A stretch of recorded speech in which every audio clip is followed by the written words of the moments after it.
Allah titahkan dalam Quran 8 perkara. Ni saya tidak ulas semua, saya berikan poinnya sajalah. Pertama, mu mesti percaya kepada aku, jangan tak percaya, jangan kufur. Itu disebut dalam surah An-Nisa ayat 136. Satu. Yang kedua, mu kena takut dengan azab aku. Maknanya bila dengar neraka mesti ada takut. Itu manual kita. Itu boleh rujuk suratul Maidah ayat 44. Yang ketiga, sentiasa bertaubat bila buat salah. Buat dosa itu manusiawi, tak ada masalah. Buat salah, okey, tapi taubat balik. Taubat. Itu surah Zumar ayat 53. Yang keempat manualnya, mu kena husnuzon terhadap aku, sangka baik. Apa yang aku takdirkan, sangka baik dulu.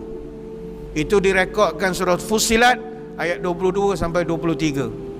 Yang kelima, mu kena taat pada aku, jauh pada maksiat. Itu direkod dalam surah An-Nisa ayat 59. Yang keenam, mu kena syukur nikmat aku beri. Segala yang aku beri sekecil-kecil perkara, mu kena syukur, jangan nafikan nikmat. Surah Al-Baqarah ayat 152. Yang ketujuh, mu kena ingat pada aku setiap masa, jangan lupa pada aku walau sedetik. Surah Al-Hasyr ayat 19. Yang ke-8, mu jangan mendahului aku dan Nabi dalam setiap urusan. Maknanya nak buat apa-apa, pertama sekali kena tengok apa kata Allah.